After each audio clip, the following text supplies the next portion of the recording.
Hello, good evening, and welcome to UPfront. My name is Raymond Dakwa. Today, we are elevating the conversation to people of competence. Now, you know that the Catholic Bishops' Conference submitted a memorandum on this anti-LGBT bill. In fact, the bill's actual name is the Promotion of Proper Human Sexual Relation and Family Values Bill. That's actually the appropriate name for it. Now, it is that Catholic Church's most important body, the Catholic Bishops' Conference. Its president is my guest. After this break, we'll start a conversation on it.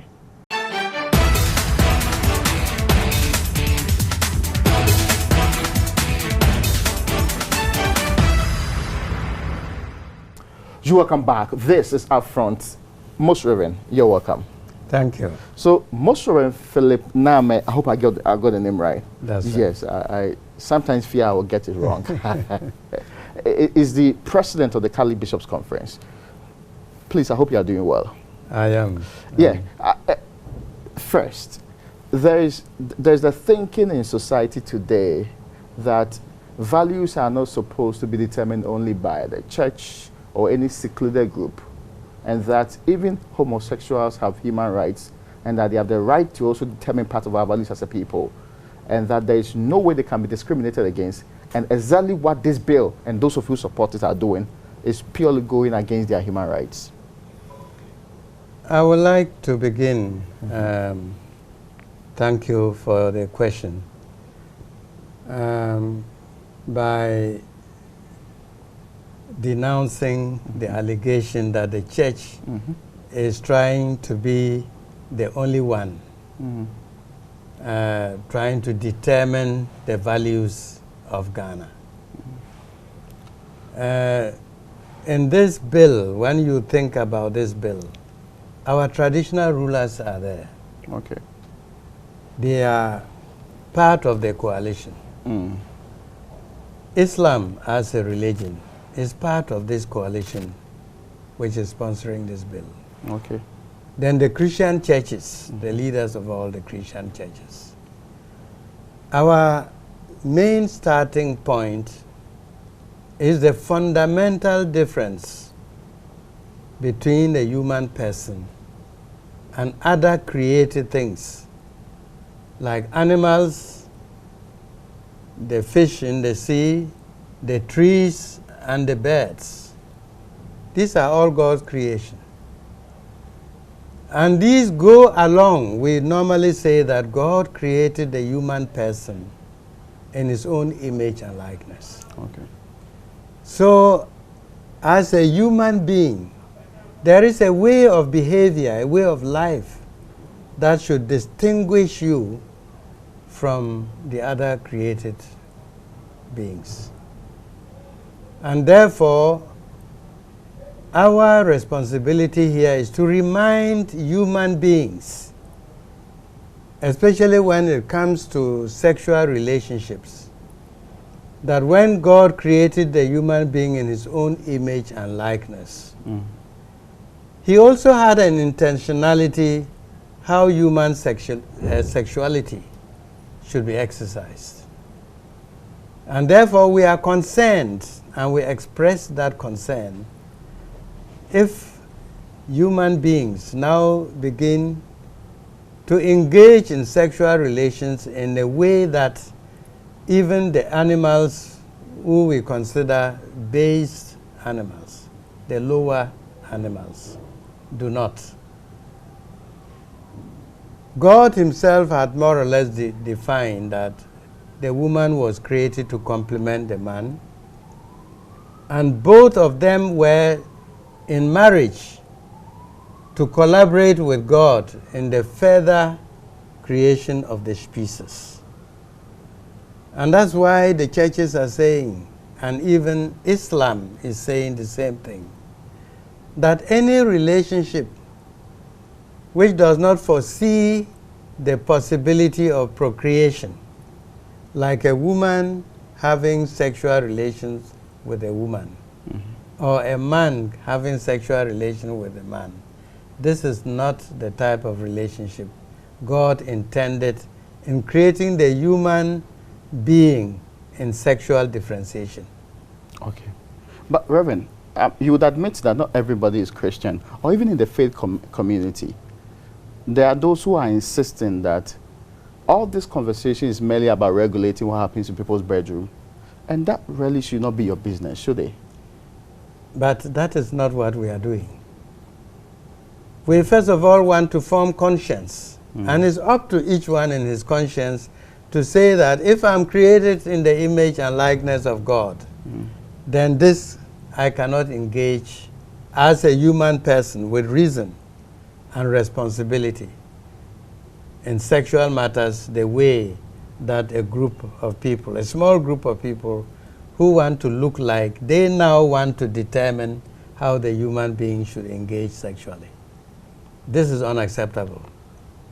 Just as they want to deny the church or believers in general of the right to engage in sexuality the way they understand God's creation of sexuality.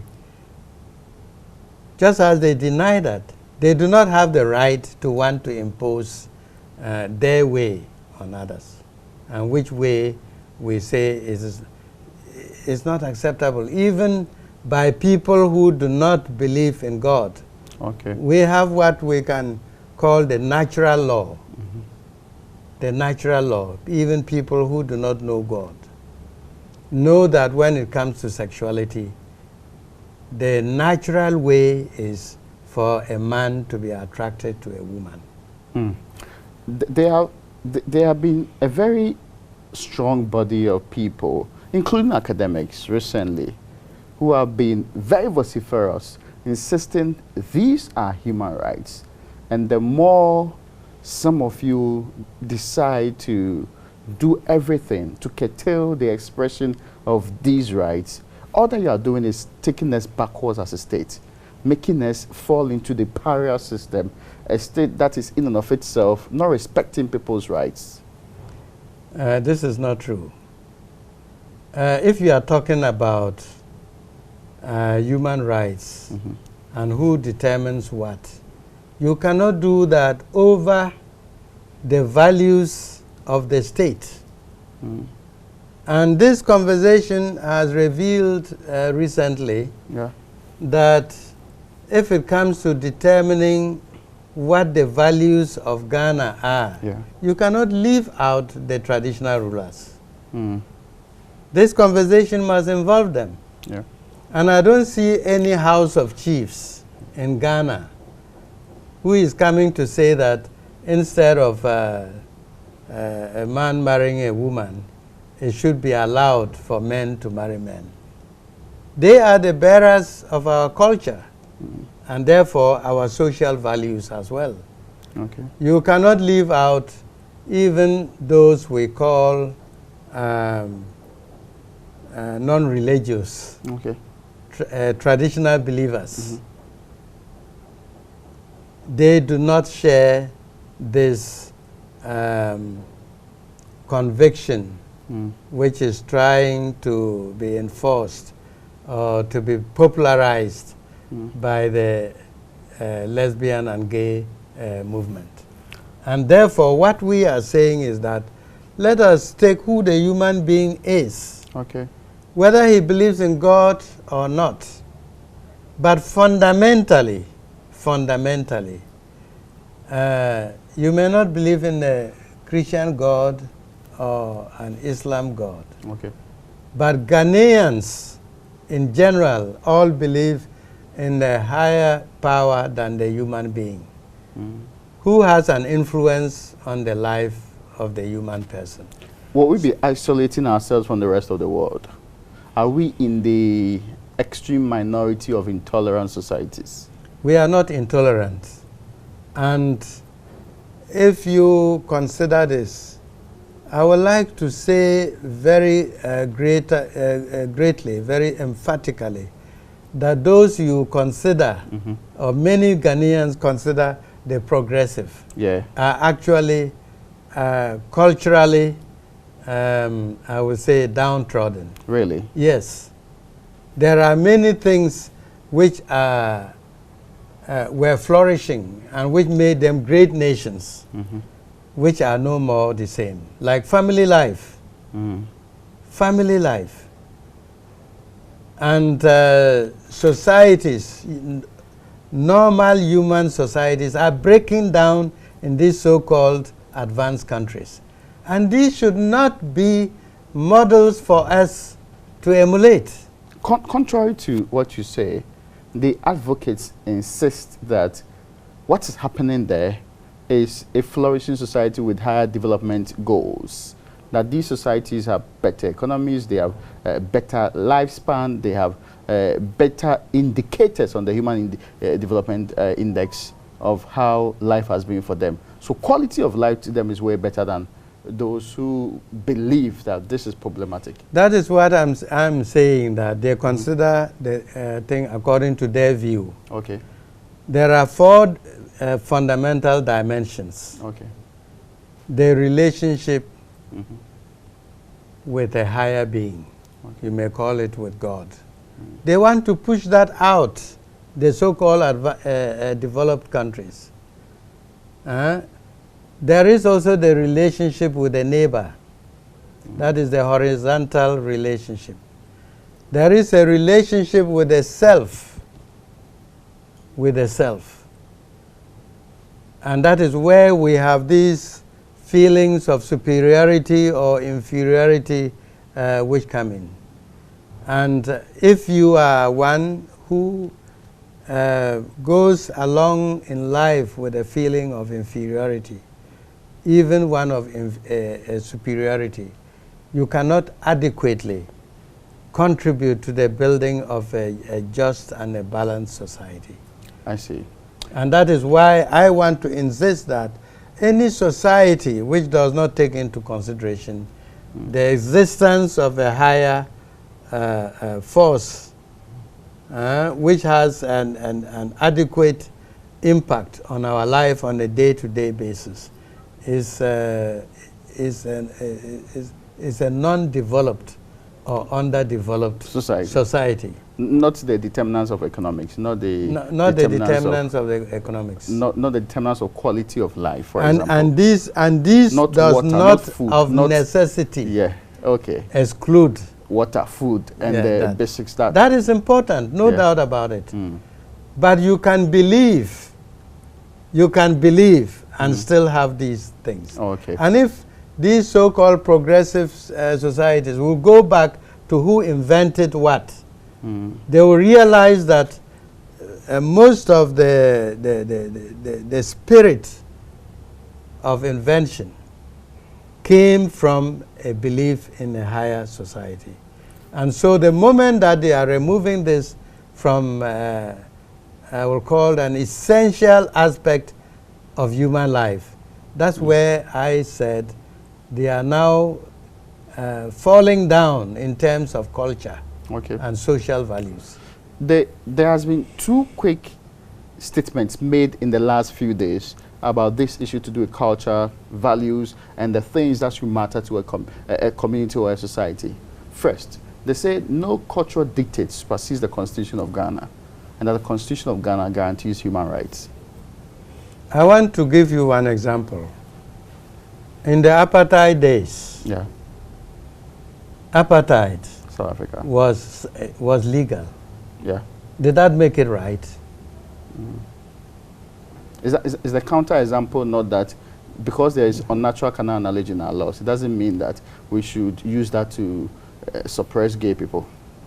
No, the word suppression, I think, is a bit hard. Oh, okay. Because if you look at they think that that's the idea behind the bill. That's not right. Regardless of how you put in nice words like we will help them, we would actually get them psychological and other help. They believe the entire intent is to suppress a minority group. Well, we have presented a memo where we say that on no occasion should a gay or lesbian be harassed simply because they have this tendency. So to say that we want to suppress them is not adequate to our position. But could that not be your manifest reason could there not be a latent intent behind this manifest reason? No. Which is to make sure that you trample upon these people. Our basic declaration is that all human beings are created in the image and likeness of God. Including gay people. Including the gay people. So and we have further made a clear distinction between the tendency and the acts. I'm not sure what that really means. That means that you can have, like you are a heterosexual. Yes, for sure. If most of us think that we are heterosexuals and we want to consider heterosexuality as the normal. Yeah. But you can perform certain actions which are evil to your state as a heterosexual. Do you understand? Actions like what specifically? Actions like violation of other people's wives and things like that. Okay. Because there's a question about adultery that I'll ask you. Yeah. So that is what we are saying, that a homosexual does not necessarily, because he has a tendency to be a homosexual, does not need of necessity to engage on a daily basis in homosexual acts. Okay, so but he has the tendency. He may have the inclination to be. Yes. But he shouldn't necessarily. Yes, that's the right. same way people are tempted to steal or do other evil things. Yes. They should not necessarily actuate it, make it happen. That's what you're saying. That's what I'm saying. And but we are saying that would that presume that the act itself is not normal, right? The act itself is what we condemn. But they are insisting it is normal. But the person yes. who is performing these acts, we are not condemning him because they are insisting that they are just like any other human being. Yes. You agree? I agree. But they say the act itself is also not abnormal and that they are just different. And that is what we do not agree. It is not normal for a man to want to marry a man, because that is not in the intentionality of God. And I just mentioned even an instance of who we call, or what we call, the lower animals. Yeah. You never see a dog trying to copulate with a male dog. I get you, but the WHO, for example, after a very long review, removed homosexuality as an abnormal state of being or a medical condition. Well, that is why I also brought this situation about the apartheid. Oh, yeah. You can legislate that apartheid is normal and good. It doesn't mean that the law is right. So how do we determine what is right? Well, that's what I was saying, that we have a society which in its entirety should define the values of the nation. Have we defined it for ourselves as a community? Well, is it already known? It is an ongoing thing. And that is why I'm saying that... So we add on consistently, and we take from it. If the whole society of Ghana agrees, decides that religion is important, and in some, this is what our religious adherence to religious values think that is the normal thing that God wants us to do. It becomes a value which should be respected by all. And so no small group of intellectuals can come up and say Ghana is a secular state. Yes. Everybody believes that there's a higher power and that religion and what it dictates to us is important. And so who is it that put in our constitution that Ghana is a secular state, and therefore we should leave it completely out when we are talking of relationship with one another? No, Ghana is a believing country. It gives you the freedom of religion. Yes. The state, right? Yeah, that's right. But the same state also gives people the freedom to express themselves in ways that they want. But which are not against the values of the state. And it is this that I'm talking about. Oh, okay, I get your point.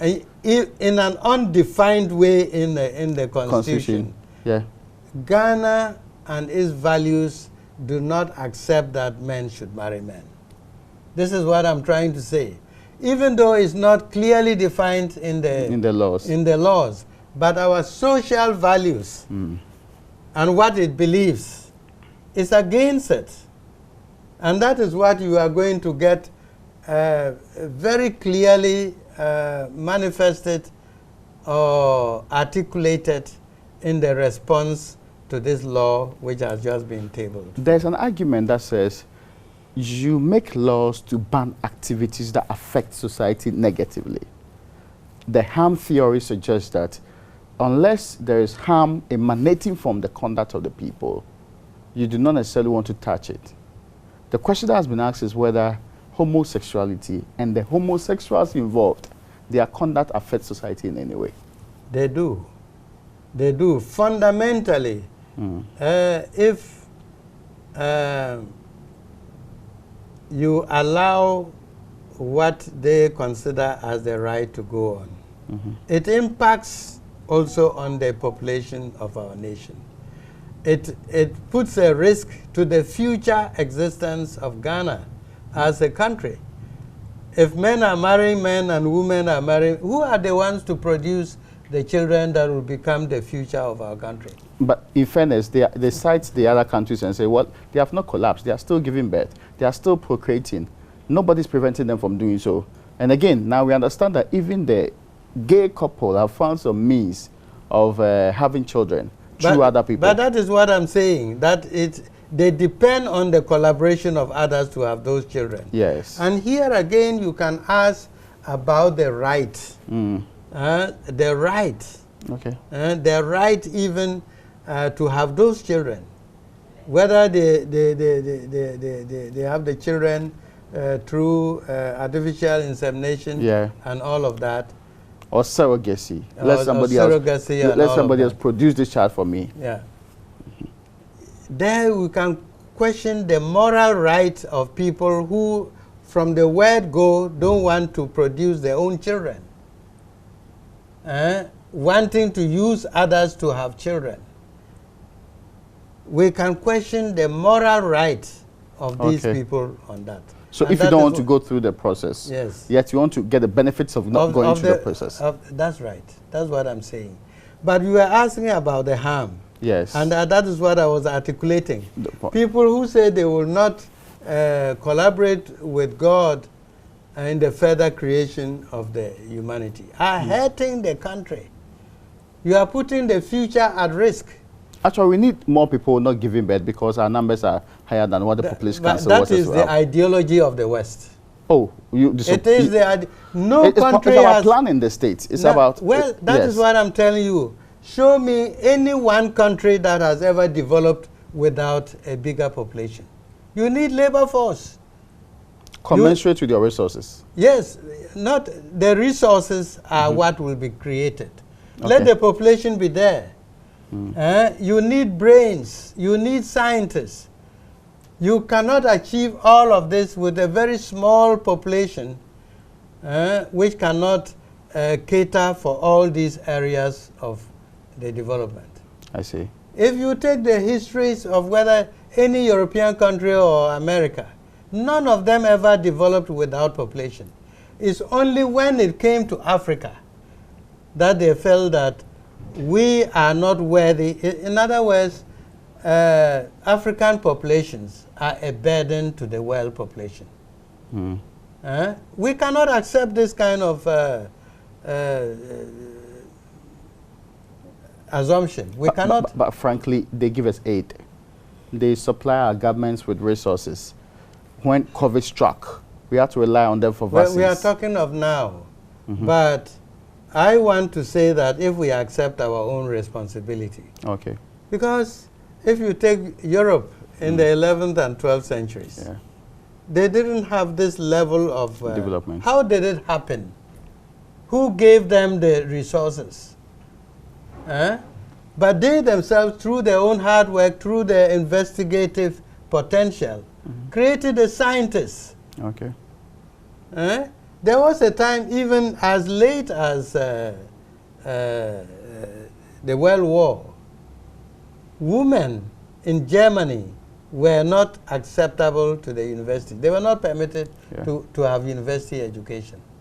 And yet, all of a sudden, they developed. So things changed, right? Yeah, things changed. And that's what I'm trying to say. It's the same change they say we should make to accept that is what I'm trying to say, that what they call development can be achieved by us too if we have the population. Without cutting because back. To without say that we should not produce children because it's going to inconvenience other nations, this is absurd. We have the right to produce of ourselves.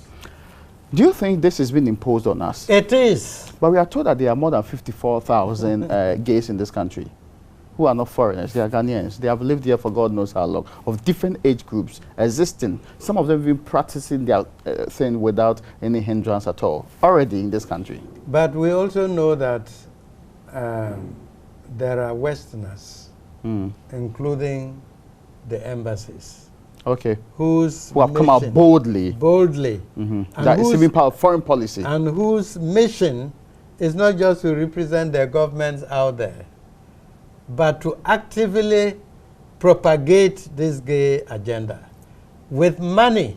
Is there anything wrong with that? There is something wrong with that. What is wrong with that? Because they are infringing on the independency of our state. The values that we come to consider as our values, nobody needs to tell us that our values are more important than your values. That is exactly what they are trying to do with this gay thing. You are undeveloped, and therefore even your values are not worthwhile as values.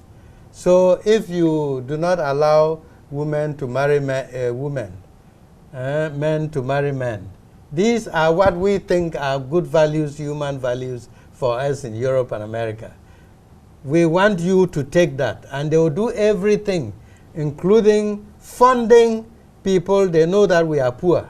And so they use the money, they give you money and say that the gay life is the normal thing.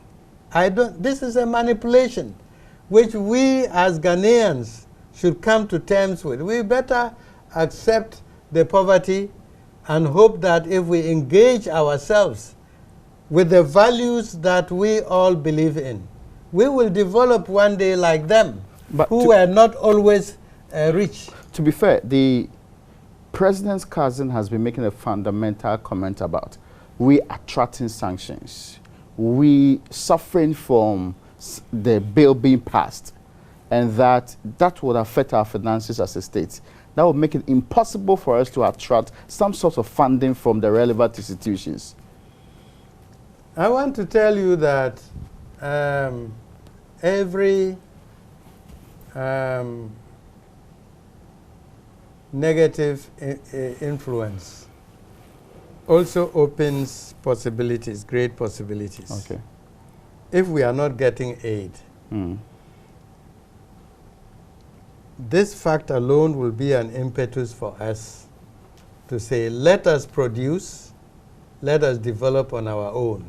We are not going to get aid from anywhere. So it is not negative. Is it worth it? Is it worth losing money that you know will come in to support your economy? It is not our money. Why should we base our life and our structure on somebody feeding us all the time? But unfortunately we do, and it helps us in our economy consistently. It does not help us because they determine what to give us. They determine what we should make. And if they come to realize that if they take this course, we might compete with them or be better with them. If you look at the African stage, any head of state who comes in and has programs which they see that they are very serious in projecting that nation on the path of development and not needing their help, they come in to find collaborators in the country to depose him. I see. You can study critically all the coup d'etats that have ever happened. Does it include Nkrumah's own? It does include Nkrumah. Nkrumah was the first. And perhaps he was a bit too loud. Okay, that's interesting. He was a bit too loud, and they knew that, oh, if we leave this man, Ghana is going to be a state which is going to equal us within a short time. But we are a country of 30.8 million, a small country in West Africa. The forces that are pushing this agenda appear to be more formidable than the opposition locally to prevent it from festering. Now, I wanted to say something before I come to your question. If you take some Asian countries, yeah, the time that Ghana became independent. Malaysia and... this is South Korea, for example. Yeah, South Korea. Look at where they are today. People generally agree that at the time way more advanced, yes. We were even more advanced. Yeah. It means that the potential is there. Because this aid can also be, it's like the aid can numb us. From exploring our own potentials. From exploring our own potentials and having a different direction towards our own development. Because what is happening now, they give us the aid, but they program in which area we should develop. That's true. And which is not the right thing for us. I see. But it's not a complicated system. It is. It is. It's not. Do you think people understand these issues? Well, that it's not just about whether or not there are gay people or there are homosexuals in the country. It's a wider conversation than that. It is a wider conversation which Europeans and Americans don't want us to have as a nation. And so they focus their attention on something which I may call insignificant. Which is? This gay thing. Oh, okay. We need to have a broader conversation to let them know that we have a right to our own value systems. Okay, but that's a question I actually connected to that. Yes. Can we withstand the pressure? Can we really stand our ground? If there is, for example, you have submitted memorandum to Parliament. Yes, yes. Others have also submitted memorandum to Parliament. Yes. If there is massive money and pressure on the Parliament of the Republic of Ghana, can they withstand the pressure? Well, it is up to us now to see how we can, because at the level of the Parliament, they can quite understand this conversation we are having. Okay. And I want to say that let us not permit another country or another group of countries to determine what should be the values for us. We are having values. We know our values and we are comfortable with that. Let us go and have the conversation on that level and not drop our conversation, just as I've pointed out to you, which will also lead us to a type of development which may not be on the same course as the path that the various European countries took and developed. And this is evidenced by the way Korea is developing, by the way Malaysia is developing, whereas we started almost at the same level with them. Yeah, with them. So this is what I'm saying. We should not permit. Okay. And this is what we have against the so-called intellectuals who came up against this. Yeah. They should use their intelligence to have a conversation around issues where Ghana can develop, not always comparing with the development in Europe or America. Okay. But having a development based on our values. And this is what we are saying, that our traditional rulers, they obviously, as bearers of our culture and social values, have seen that this thing which wants to occupy the attention of the whole Ghana is not the way we should go. I see. Our traditional values are with us. The leaders are with us. And so let us know that when it comes to values, it's not only the church which is trying to ask everybody to take this and that. I see. It's the whole Ghanaian population. And they have come in. Normally, we are poor. And there are some who will look at the money, take the money, and refuse to engage in this productive and developmental conversation that will leave us as an independent state charting a path of our own development, not necessarily along the lines of Europe and America. And this is what we need now. The argument is human rights are human rights. They cannot be divided. You cannot separate and take some of them out. You cannot pick and choose which ones you want to implement in your country and which ones the eminent clergy like yourself would want to accept. We are not picking. We are saying that human rights are based first and foremost on natural law. Okay. Which is not applying only on those who are Christians, who are Muslims, or who are religious in one way or the other. As our constitution wants us to believe that Ghana is a secular state. It's not a secular state. You don't believe so? I don't believe so. It is what do you call it? It's a believing state. Everybody believes in a higher power. You can call it God, you can call it Allah, you can call it by one divinity or the other.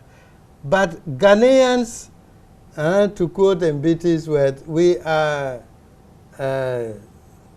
incurably religious. Is that not a backward thing?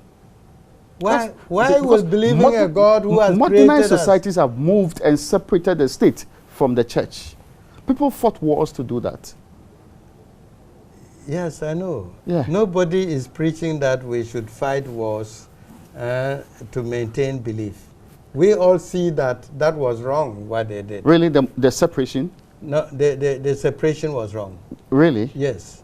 The separation, and not only the separation, but it looks like the state wanting to fight the churches. Look at what they are doing in America. Yeah. If you take education as an example, Yeah. even in the states, they know that the thing that the religious bodies do best is education and health. Yeah. So the state gives them the money to deliver education. If I tell you how many Jesuit universities are there in the U.S., and they are among the best universities in the U.S., Jesuit. I'm coming to that point. That point also suggests, and there are some who are saying that for you, the people in religious groups, your real fight is that you want control. You want your schools back. You want to be at the helm of running the state. It's this fight that you are taking on poor homosexuals. Please. You don't think so? We don't think so. Really? First of all, who are the people who send their children to our schools? Well, virtually everybody does anyway. Everybody does. You prefer a good school anyway. Including the politicians. Certainly. Because they want education, best education. And it's not just passing exams. Because there are other schools that can lead you to excellence in intellectual activities. But they do not form the character of the human person. I see. And that is why the politicians are also very much interested in sending their wards to our schools. I get you. And we are just saying, sign the memorandum of understanding, which we have given them for about 6 years now. Make us govern our schools. And because the Christians... But you implement draconian measures they don't want. No, they are not draconian. You would actually limit people's freedom of expression. No. You limit people's freedom to do what they want. Listen, for discipline yes, is a science. But there's a thin line between the two. I mean, discipline is different from inhibiting or restricting people's human rights. No, we don't. Because the state has the power to bring up punitive measures. Okay. If such a discipline is considered to be against the law. I get your point. Now, Reverend, we are tapering to the end of this conversation. Yes. You have made a very forceful argument for why we should regulate that space with laws and other things. Yes. Some are saying this law was needless in the first place. There was no problem to deal with. There was no decadence. In fact, a similar law, if this is justified, should be for adultery too. But nobody has ever approved adultery. It's human weakness. But we have not seen people making laws on adultery in this country. We have not seen the clergy saying that we support adultery laws anyway. We have not seen a coalition demanding adultery laws.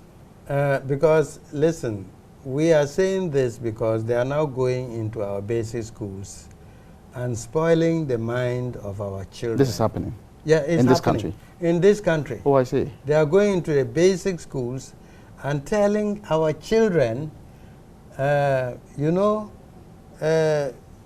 don't call yourself a female, because there are many other genders. Really? Than that. Yeah. This is happening. I thought this comprehensive sexuality thing was thrown out a long time ago. You know where the agenda came from? Yes, of course. So why can't we? Mm-hmm.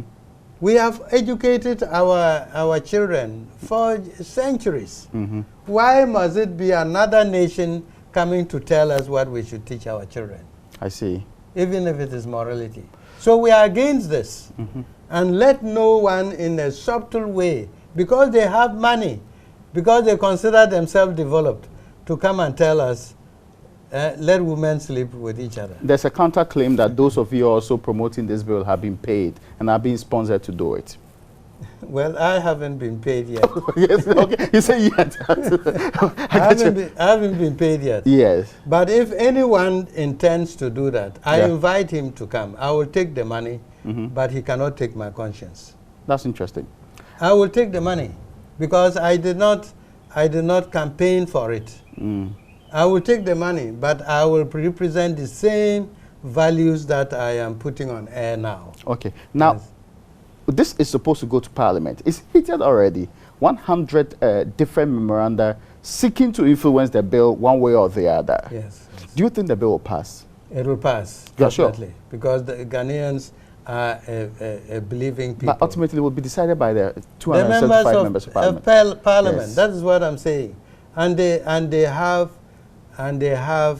a culture, they have a belief system. You trust that MPs will put that over everything? Oh yes, You are I trust convinced? that.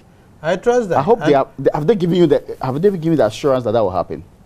they have. Really? We just not the few of them, not the select few, Yes, or yes. the speaker who is very clear on this matter. Yes, yes. But I'm talking about the generality of the members of Parliament whose vote will be important. Because we know of their allegiance to religious bodies. We know of them.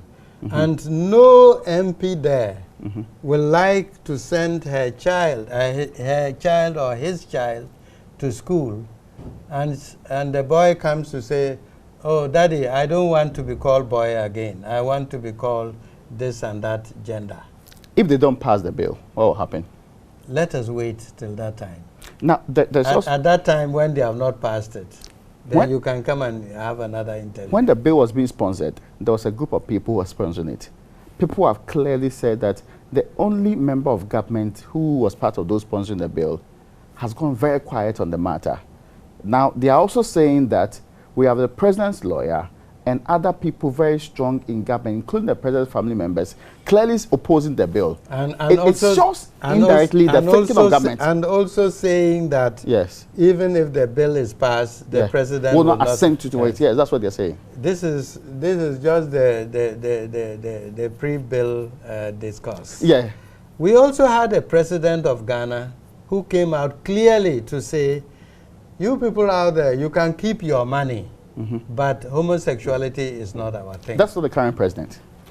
That's what the current I president. know. Yes. So what I'm saying is that don't say the current president has relations who are doing as if they are openly against this. Yeah.